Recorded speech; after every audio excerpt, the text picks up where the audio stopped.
Assalamualaikum warahmatullahi wabarakatuh. Jumpa lagi dengan saya di Pak Saf Channel.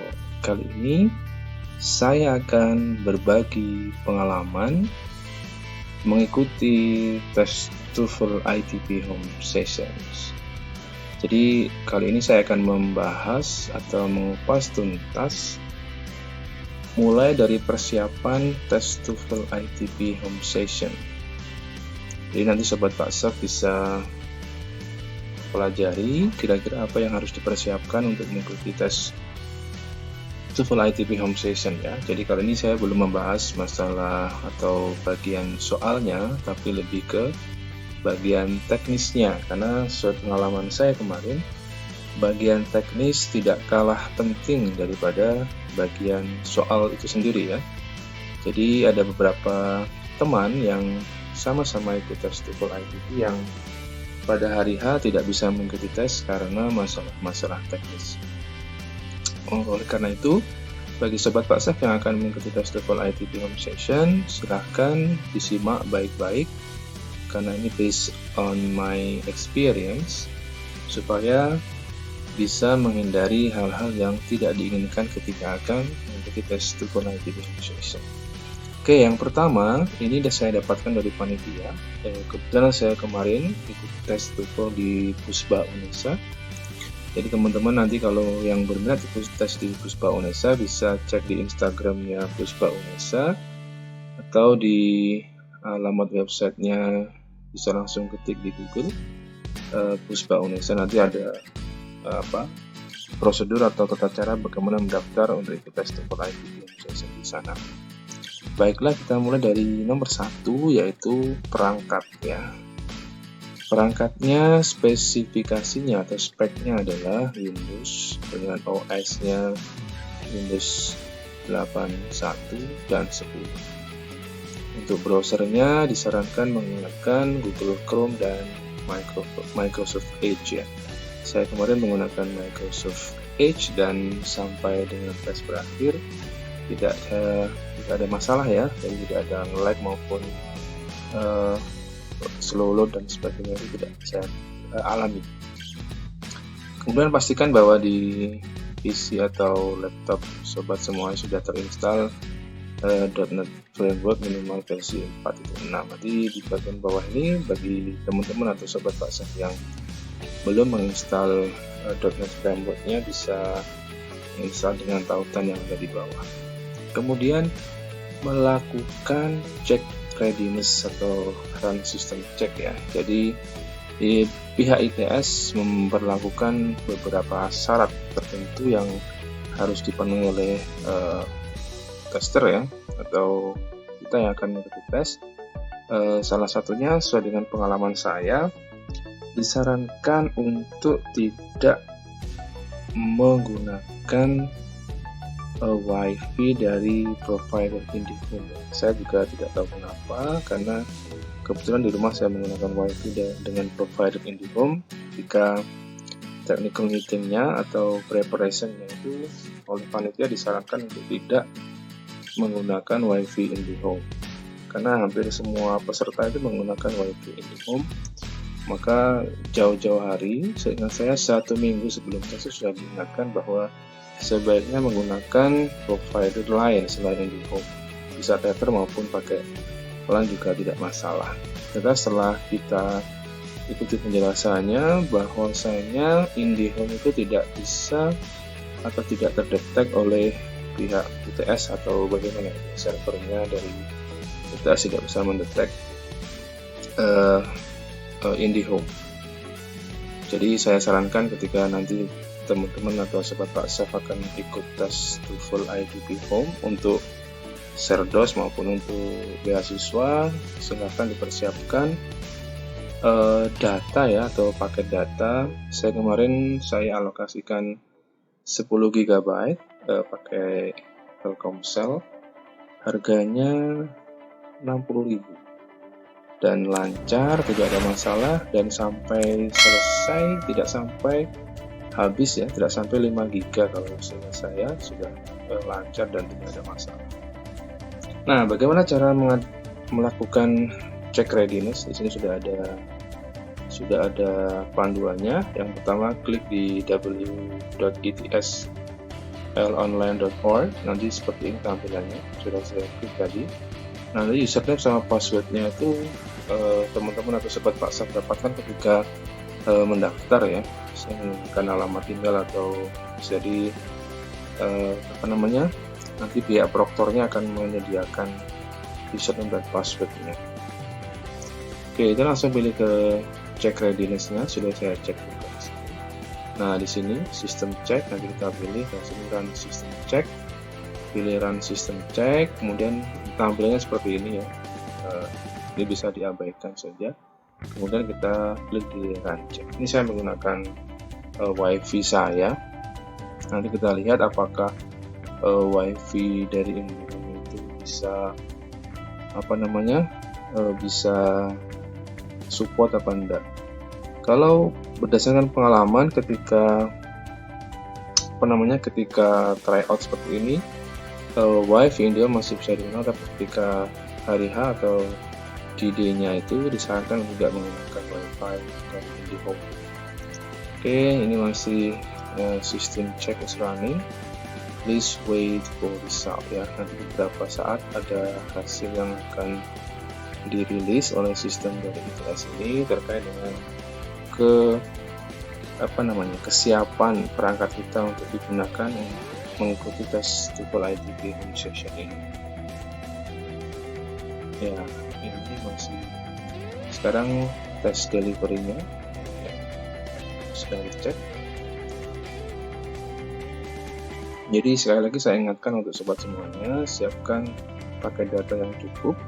Tadi minimal 10 GB ya, supaya tidak kehabisan ketika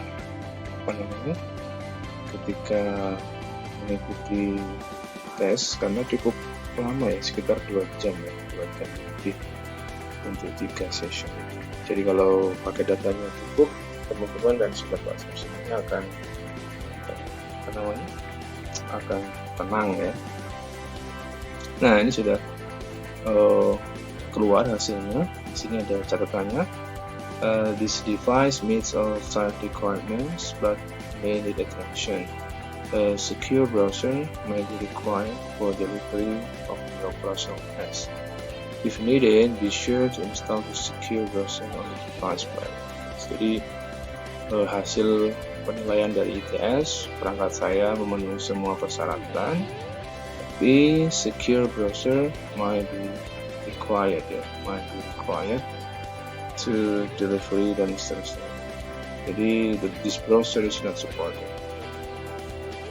Ya, seperti ini kira-kira hasilnya ya. Kemudian kita bisa kembali ke sini. Kita nanti bisa, nah di sini download secure browser. Kita pilih download secure browser di sini. Nah ini download secure browsernya. Kita langsung pilih download di sini, tombol download. Kita tunggu beberapa saat. Ukurannya sekitar 3,5 MB. Oke, ada dua pilihan ya. Di sini home, di sini classroom, karena pelaksanaan tesnya online dari rumah, jadi kita pilih yang home. Ini masih sedang mendownload.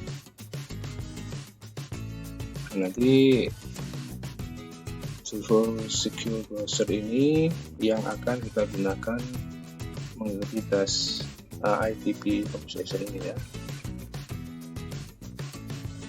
Oke, kurang 2 menit ya, kita tunggu sebentar. Nah, ini cara-caranya. Setelah di download button method bla bla bla, depending on your browser setting, seterusnya ini. Nah, ini kemudian caranya adalah double klik the secure browser icon of panel to open the secure browser. You may receive the following security warning, bla bla bla bla di sini. Dan seterusnya. Ya, karena saya sudah mendownload, jadi saya tidak perlu menunggu ya. Baik, kita langsung lihat di hasil download. Ya, jadi sobat WhatsApp semuanya, setelah berhasil mendownload secure exam browsernya, kita tidak bisa membuka aplikasi lain ya. Jadi memang ya secure browser itu memang memastikan bahwa peserta tidak bisa membuka aplikasi lain. Nah, kalau kita mengerjakan self test TOEFL itu kan kita memungkinkan kita untuk bisa membuka aplikasi-aplikasi lain yang membantu kita untuk bisa menjawab soal-soal itu ya. Misalnya di soal-soal reading yang notabene kosakatanya akademik dan bisa jadi sangat sulit, itu kalau kita tidak menggunakan secure exam browser, peserta akan mempunyai kemungkinan atau kesempatan untuk membuka misalnya Google Translate, Thesaurus, maupun bisa mengcopy paste soal tersebut di browser atau di Google Chrome maupun di browser lain dan bisa mendapatkan jawaban secara mudah ya. Karena biasanya soal-soal TOEFL itu sudah di mana-mana bisa ditemukan. Jadi memang pemilihan secure browser ini menurut saya cukup pas untuk bisa memastikan bahwa tes TOEFL yang diikuti itu fair. Jadi saya tidak bisa menunjukkan seperti apa tampilan secure exam browsernya secara utuh ya, tapi di panduan ini ada sedikit bocoran ya seperti apa tampilan dari browser yang akan sobat gunakan ya. Ya, ini yang poin A ini tata cara bagaimana mendownloadnya. Kemudian nanti setelah kita tekan download secure browser, di sini ada tampilannya seperti ini. Kita tinggal pilih download saja. Kita tunggu sampai selesai. Setelah itu tinggal di biasa ya. Kita tinggal menginstal di device kita ya. Saran saya untuk memastikan bahwa instalasinya lancar dan tidak terkendala, saya kemarin menonaktifkan seluruh antivirus yang ada di laptop saya ya. Kemudian saya menggunakan Smartduck dan Avast ya. Karena biasanya aplikasi-aplikasi ini dianggap oleh antivirus sebagai virus ya. Jadi pastikan antivirusnya dinonaktifkan supaya instalasinya lancar.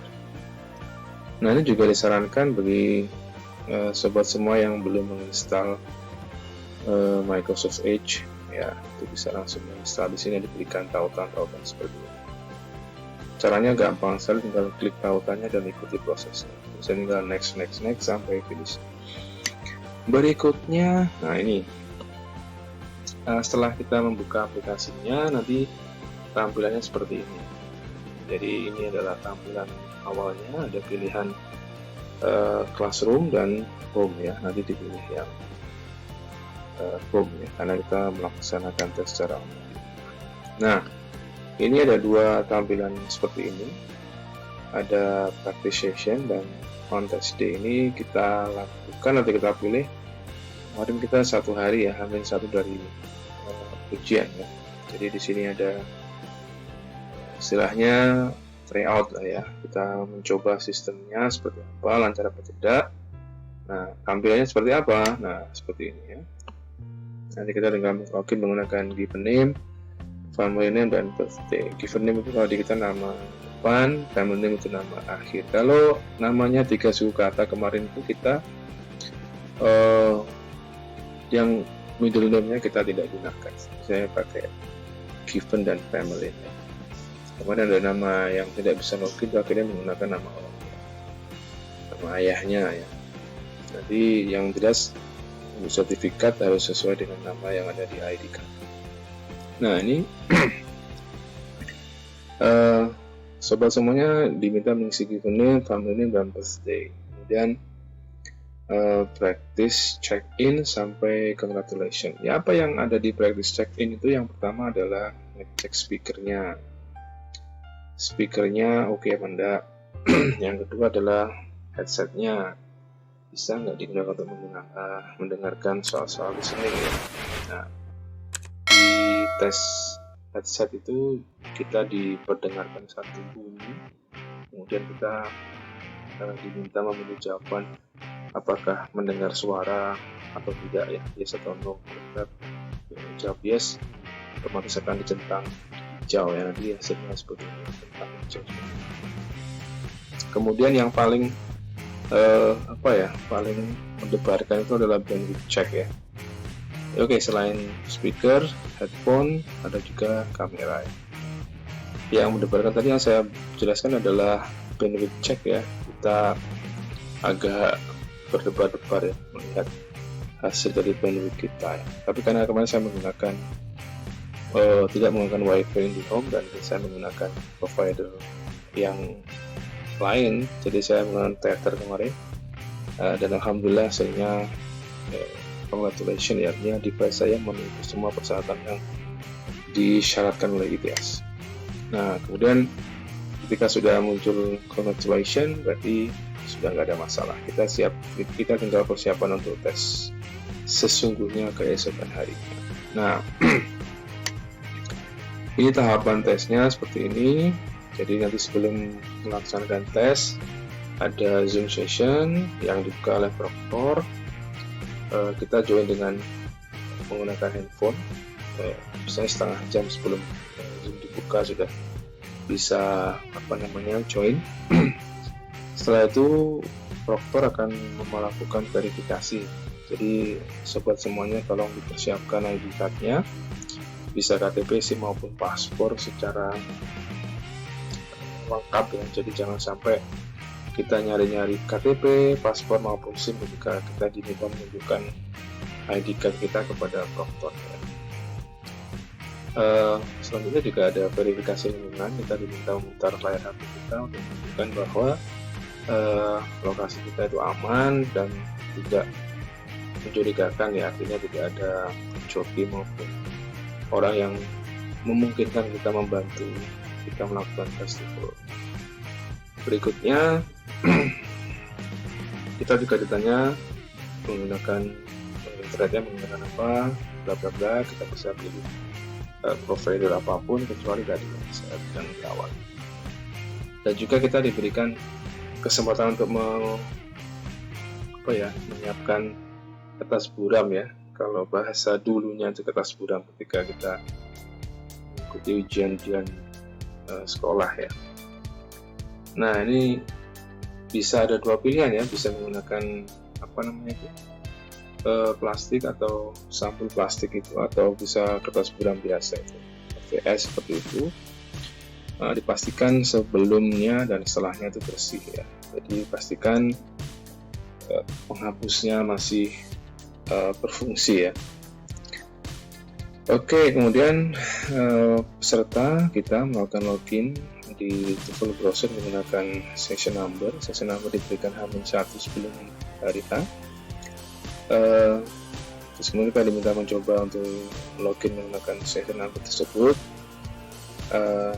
Jika sampai waktu yang diberikan kita belum berhasil, kita akan dijadwalkan untuk tes susulan. Kemarin itu tes susulannya itu H+2 ya, jadi jeda 2 hari dari sesi tes yang dijadwalkan. Nah, untuk memastikan kita tidak curang, ada kamera zoom atau jadi kita tidak live zoom ya dari awal itu. Nanti kameranya diletakkan di sebelah kiri atau kanan yang memungkinkan layar PC maupun laptop kita tampak dari zoom, dan juga kita sebagai peserta tes juga tampak, untuk memastikan kepada Proctor bahwa kita tidak melakukan kecurangan. Nah, ini tahapan ketika tes dimulai. Proctor akan meng-approve kita satu persatu. Kita diminta menunjukkan ID card di depan Proctor seperti itu. Ketika Proctornya bilang oke, kita langsung bisa melakukan tes. Jika ada masalah di TOEFL browser itu ada fasilitas atau fitur chat, kita bisa mengirim chat kepada Proctor untuk menjelaskan atau memberitahu kalau kita sedang ada masalah teknis atau tidak. Kita juga bisa menekan Ctrl Alt Del ya, seperti biasa ketika kita akan keluar dari browser. Bisa ketika ada technical problem atau hang itu kita pasti panik ya. Jadi kita bisa tekan Ctrl Alt Del untuk keluar dari browser dan ke atas manajemen session atau mengakhiri sesi tersebut ya. Nah, ini ada ketentuan yang nomor 4. Jika peserta keluar dari Zoom karena koneksi atau video Zoom freeze selama 2 menit, proktor terpaksa harus melakukan pause, perbaiki Zoom, dan silahkan login lagi di Google Browser. Kemudian jika laptop hang, blue screen atau overheat, maka lakukan start dan ulangi langkah dari awal. Dan keuntungannya, progres kita tidak akan hilang. Jadi kita tinggal melanjutkan di nomor yang kita terkendala tersebut. Kemudian kita harus terus standby di depan layar komputer atau laptop. Kita tidak diperkenankan meninggalkan tempat duduk ruangan selama ujian berlangsung. Peserta tidak diperkenankan makan minum selama ujian berlangsung. Jika peserta melanggar tata tertib ujian, maka akan didiskualifikasi dan otomatis akan dikeluarkan dari ujian. Proktor berhak melaporkan pada ITS melalui IF agar skor report dan sertifikat diproses. Jadi sobat harus harus ingat bahwa tesnya mahal, garantinya juga harus oke, prima, sekaligus kita juga pasti akan belajar keras untuk mendapatkan skor yang memuaskan dan tidak sampai melanggar tata tertib. Oke, berikutnya setelah tes selesai, nah seperti ini, setelah tes selesai itu akan keluar hasil unofficialnya ya, unofficial score test TOEFL ITP itu akan muncul di layar laptop dan kita bisa mencetaknya secara otomatis. Ya, setelah selesai kita mengkonfirmasi ke proktor melalui chat di Zoom dan atau Google Browser yang ada di layar kita, dan memastikan bahwa scratch paper atau kertas buram yang kita gunakan atau tidak gunakan itu bersih ya. Setelah itu kita bisa meninggalkan Zoom meeting dan kita tinggal menunggu hasil yang resmi ya. Sebenarnya hasilnya sama antara yang unofficial sama yang official, maksudnya sama skornya ya. Cuman kalau di hasil resmi itu ada tiga bagian ya, yang bagian summary-nya, kemudian bagian sertifikatnya, dan per bagian dari atau per session dari tes TOEFL itu sendiri. Jadi seperti itu. Mudah-mudahan bermanfaat ya bagi teman-teman yang akan mengikuti tes ITP Conversation ya. Jadi kalau boleh saya recap, yang pertama persiapkan mental, yang pertama jelas. Kemudian pastikan teknisnya, persiapan teknisnya, garantinya, device-nya itu ready. Yang berikutnya, ya perbanyak latihan-latihan soal ya, supaya hasilnya memuaskan. Semoga bermanfaat. Jangan lupa like, comment, share, dan subscribe sebanyak-banyaknya WhatsApp channel supaya saya terus bisa membagikan konten-konten yang bermanfaat bagi sobat semuanya. Terima kasih. Wassalamualaikum warahmatullahi wabarakatuh.